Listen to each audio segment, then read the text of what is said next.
Okay, in this video we're going to talk about how to create pivot tables.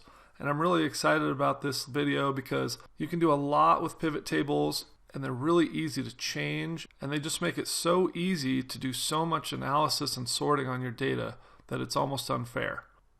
So at this point we have all of our data sorted and organized and cleaned up so it's ready to go and ready to create awesome pivot tables, and we've formatted it into a table so that it's dynamic, so that it's easy to update our pivot tables if we add information in here. So the first thing you want to do is sort of check your data in a pivot table to make sure that it's reading everything correctly.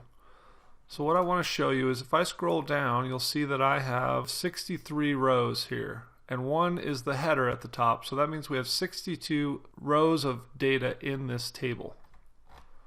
So we're going to create a little pivot table that just counts those rows to make sure that everything's working. So we'll go to our insert, go to pivot table, and this gives us a pivot table pop-up, and it says choose the data you want to analyze, and you can see that this is selecting our full table here according to its name, which is perfect, and then choose where you want the pivot table report to be placed. Now you could do it on this existing worksheet, but things tend to get a little muddy. So we're going to go with the default of new worksheet, and we just click OK. And then you'll see it brings up a brand new worksheet here with a couple of new fields. One of them is this box right here, and this is actually your pivot table. It just doesn't have anything in it yet, which is why it says to build a report, choose fields from the pivot table field list.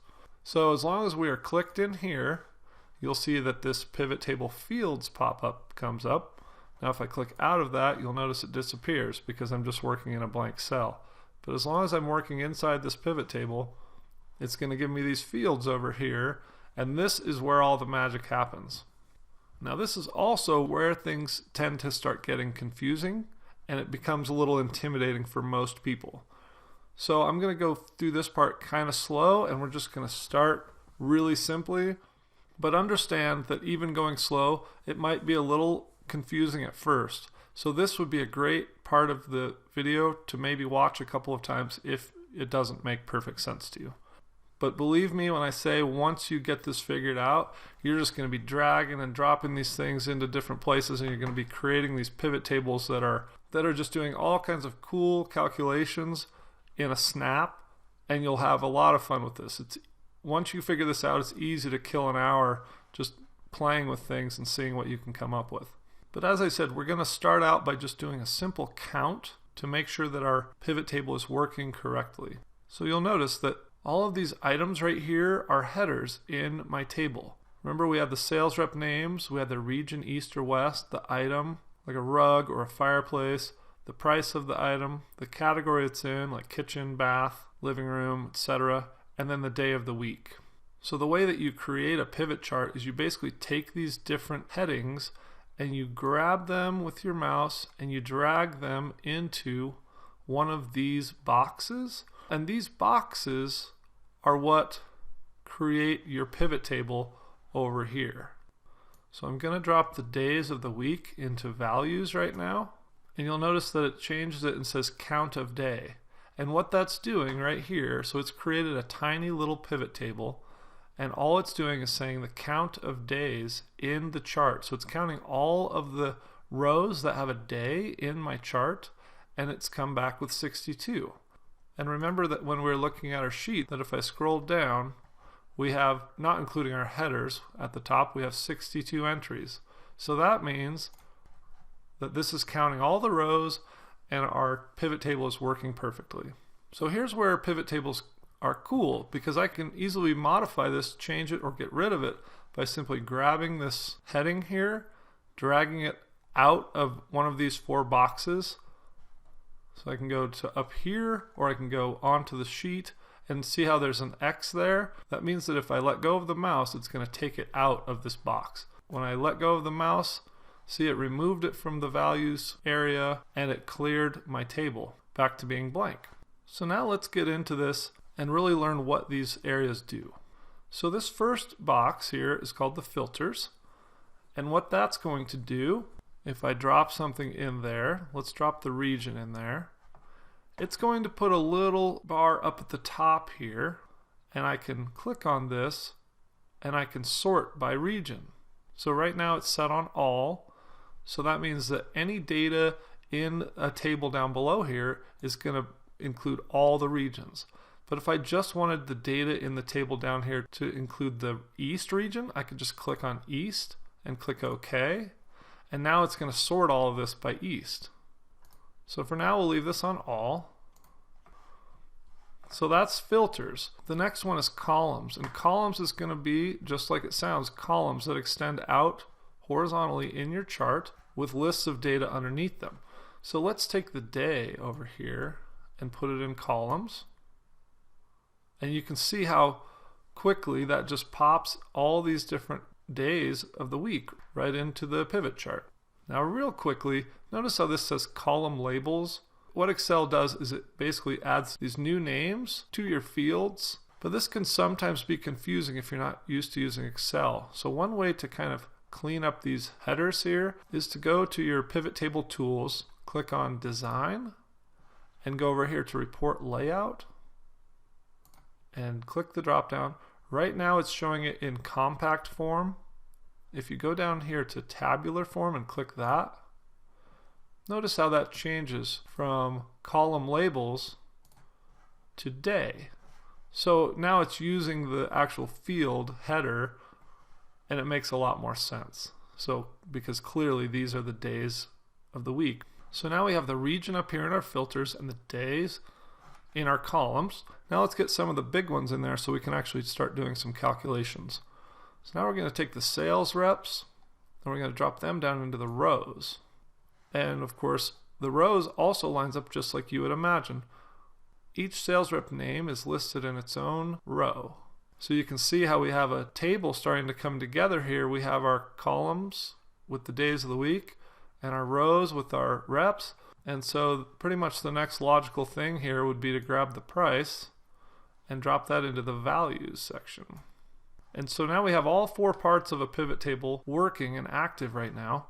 So we have a filter, we have columns set up, we have rows set up, and we have values in the middle. So those are the four parts that will make up any pivot table, and some will have only one or two of those parts, and others will have all four, but those are the four parts that you'll see in any given pivot table. So what this table is doing is it's taking all of our sales reps and all of their sales for the whole week, and it's telling us how much they sold each day, and it's totaling all of the rep sales down at the bottom. And what we want to do is sort this to make it a little cleaner. So we right click, go to sort largest to smallest. So that's going to sort our totals. So already this table is telling us a ton of information. First, it's telling us that Jane is our top sales rep for the week by a landslide. It's also telling us that Mac, Helen, and Marcy are kind of struggling. Or maybe it's telling us that they were on vacation, where you see these gaps in the sales. It's also giving us a grand total of all of the sales for the week and a total of all of the sales for each day. And by the way, we can also sort this row largest to smallest. So we go sort largest to smallest. And we can easily see now that Sunday is our biggest day, followed by Saturday, followed by Tuesday, and all the way down to Thursday and Friday, which were our smallest sales days. So that's the basics of a simple pivot table and some examples of how powerful it is to quickly analyze your data. Real quick, I want to go over the sort of layout of a pivot table one more time to make it really clear. And then in the next lecture, we'll go into some other versions of pivot tables so you can see kind of the possibilities and the potential of the analyzing power of it. So the one thing that gives most people confusion at the beginning is you start grabbing these things and dropping them into these boxes, and then all of these things just start popping up here. And sometimes it's hard to know why that's there and where it's coming from. Let me just go over the layout of this, because these four boxes will always go to the same place on this pivot table, and once you're familiar with that, it becomes a lot less confusing why things are popping up where. So the first part is the filters, and the filters always show up here at the top outside of the main table. And it always has a little drop down, and you can click on it to sort it by the elements in that filter. So we can click East here and click OK. And you'll notice that our table shrunk. Now it only has 4 reps: Bob, Robert, Joe, and Helen, because those are the people who work at the East store. We can also go back and click West. And now it has 5 reps: Jane, Carol, Casey, Mac, and Marcy, because those are the people who work at the West store. So you can see it's completely changing our table based on these filters. The second one is the rows. And the rows are always going to be right down this left column, lined out in rows. So by dropping my sales reps into the rows area, I know that it's going to show up down this left-hand column. Okay, the next one is columns. The columns are always going to go across the top here.